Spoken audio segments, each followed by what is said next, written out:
Hello, hello. It's Charmaine, registered and licensed dietitian, nutrition support clinician. So today I wanted to kind of just say hi. And yeah, I'm about to run back in, do some more marketing. It's been working super well.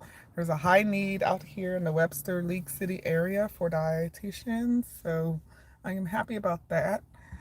And so anyone that's needing an expert in enteral nutrition, parental nutrition, I'm your girl. I've been working in it since 2004, but I have been a nutrition support clinician for about 8 years, and it's awesome. So I deal with short bowel syndrome patients.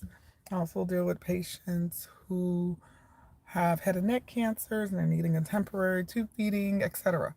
So let me know. I used to work for a home infusion company, and that's what I did all day. I cranked out parenteral nutrition all day.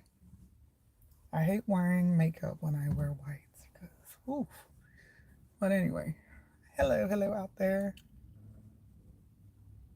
So, how did everyone enjoy their Valentine's Day? I didn't even realize that it happened to fall on Ash Wednesday until it was about 5 p.m. last night. So, we were able to run out to Mass, and that worked really well due to the simple fact that pretty much I had a perfect Valentine's Day. You know, I was able to spend time with my husband and I was able to go to Mass. So that was awesome. The kids had a lot of fun. They brought back treats from school and they were able to have fun after school. So wonderful. Yeah, we sent in all the Valentine treats last week. They worked on their little Valentine box, Valentine bags. So it worked out. Then, all the things that you have to do on top of that, like today, we had to get a collage together for one of my kids. A picture, we needed a picture for every year. So my husband helped me get that going. And then, yeah, we made a homemade birthday card for one of the teachers. So that was great. So let's talk about heart health.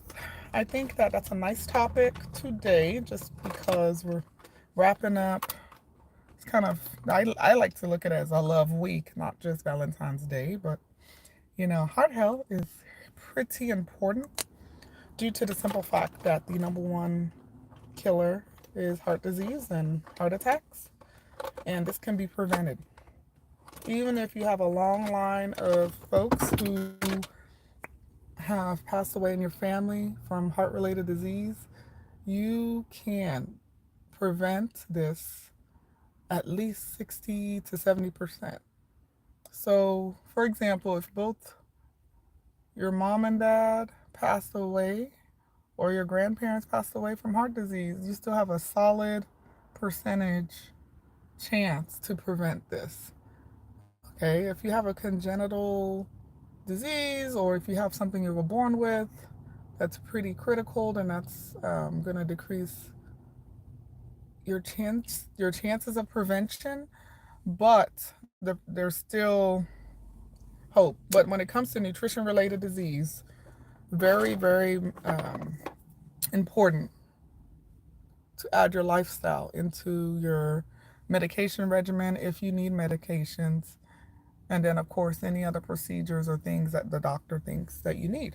So, of course, if you have heart related disease on both sides of the family, I urge you to get out and get a cardiologist today. Okay, if you're an adult and you're kind of concerned about this and you're already in your 30s or older, then highly recommend you just starting to see a cardiologist regularly. Of course, the cardiologist will tell you if you're not at risk, they'll let you know. They can see you less often. You don't have to be seen every year necessarily, but it's just nice to get a check in, get a heart scan.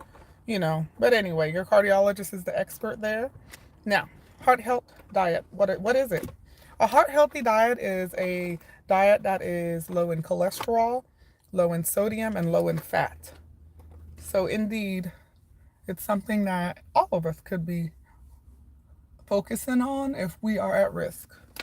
So, some groups that are at higher risk are African Americans and Hispanics with a BMI greater than 30. I mean, if you're obese and you have a family history, then you need to very much follow the heart healthy diet for preventative measures. Now, if you are someone who is low risk, you just want to prevent it just because you don't want a um, high blood pressure, then normalize your weight. That means try to achieve an ideal body weight, which is between 18.5 and 24.9. Now, if you feel like that is unreasonable and unacceptable, and there's no way because, you know, you're someone that is of heavier muscle structure, heavier bone structure, still try to achieve less than a BMI of 27. I urge you, okay? I implore you.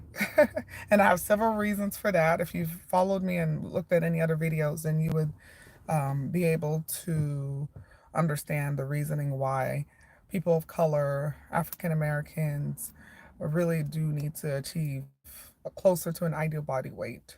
And that's just because of all the nutrition related disease that we're at increased risk for that. And then finally, I'll leave you with a quick tip to follow the heart healthy diet. The best way to do that is to reduce your fried food intake. Okay, you love French fries, make little tweaks. Cut up your potatoes, throw them in the oven, and let them bake. A little bit of seasoning on there is a great way to help reduce your risk. If you're someone that just loves to go through and get that fast food, and you usually grab fried foods, that's an easy way to go ahead and just run in and just cut up your potatoes. It's not, I know it's longer to go home and cut up potatoes and bake them because that's about a 45-minute process, but those are some ways that you can reduce your risks. You can boil the potato, you can bake the potato, you can even poke forks, just kind of stab them with a fork and wrap it in a wet towel and put them in the microwave, the potatoes, and they're done. If it's a medium sized potato, it's done in 5 minutes in a microwave. You can take a fresh potato to work with you and make you a baked potato. Stuff it with broccoli. You can stuff it with low fat cheese. Hi, thank you for joining. Candylicious17. Wonderful. Hi, Candy. Thank you for coming. Go ahead and invite other people to the live. And then, of course, if they don't catch me on the live today, I'll be making sure I post more lives. So subscribe. Thank you.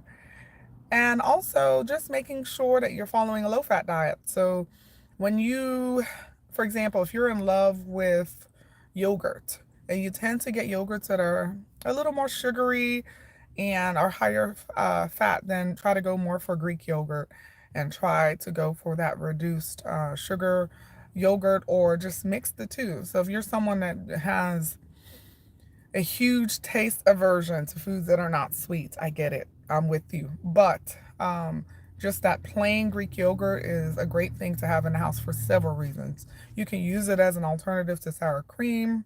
It works super well as a dip. You can mix it and make like a spinach dip.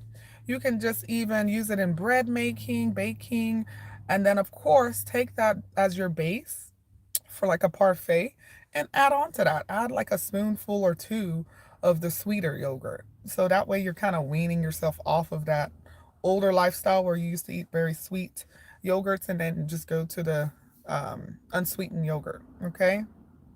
And then, of course, adding your fruits and things like that. That's a great quick breakfast, by the way. A yogurt parfait with some fresh fruit. And then, of course, just adding in oats or things like that. Overnight oats, a quick breakfast you can just put together at night, just milk and oats. And then you can add maybe a little drizzle of honey or not. Or you can just add just a little drizzle of maple syrup, just a touch of sweet, some cinnamon powder, nutmeg. Don't forget about all those, okay? I love to put nutmeg, cinnamon powder, turmeric, spirulina in my coffee every morning, and I really don't put any sugar. Every blue moon, if I'm having like a little bit of sore throat or I'm noticing my voice is going a little bit, then I'll add just a little bit of honey. But that's it. I've learned to completely wean off of sugar in my coffee, sugar in my tea. That's the number one way to get you going in the morning. You have your caffeine, but at the same time, you're not adding in the extra sugar. Why? Why add extra sugar to your drinks? It's only going to increase your sugar throughout the day and sugar spikes if you have diabetes or blood glucose concerns. And then if you're trying to lose weight, it's just not the best way to lose weight if you are adding sugar drinks to your day. Of course, for those who are in love with carbonated beverages and sodas, of course I implore you to slow down on that because in the end, whether they are diet or not, they're neither of them are really good for you. If you have to have that little bubble sensation, get you some sparkling water. I keep that on hand just for those days where I'm like, oh, I wish I had a little sweet drink or soda because I'm with you. But I'll just get me some sparkling water. I'm at the point where I could just drink that and be satisfied. But there are some people that no, they need that sweet. So what you can do, there are so many hacks. Okay, get fresh citrus, fresh orange, fresh grapefruit, watermelon juice, whatever. These are all fresh, straight from the fruit. And all you're gonna do is squeeze it in your cup, add your sparkling water. There you go. If you need it to be a little sweeter, then throw in the fresh fruit in your cup, or you can blenderize it, add it to the cup, and then pour in your sparkling water. You have a nice spritzer drink. It's so good.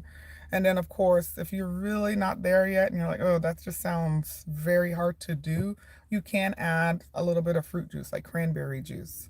If I'm going to pick any juice that you can drink, cranberry juice, 100% every blue moon, and that's because it may help you with urinary tract infection. It may help you, of course, getting the fresh cranberries are even better, even though they're bitter. But I really urge you not to drink juices and sodas if you're trying to lose weight and you're trying to follow a heart healthy diet. So hypertriglyceridemia, the way that that is resolved is by reducing your carbohydrate intake. So pretty much following a carb control diet on top of a low fat diet. Okay, and that's why the reason why people follow a carb control diet on and their triglycerides are elevated or they have high, hyperlipidemia is due to the simple fact that carbohydrates are stored as fat in excess. So if you know you had a few too many carbs today and you weren't able to burn them off, know that it's going to get stored as fat and eventually you'll gain weight.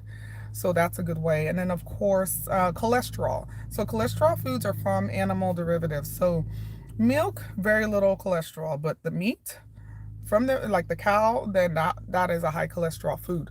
So if you're trying to reduce cholesterol, funny enough, there's not a lot of information out there about reducing meat consumption for hypercholesterolemia, but I think that's an obvious thing to do is to follow more of a plant-based diet when you are trying to follow a heart healthy diet.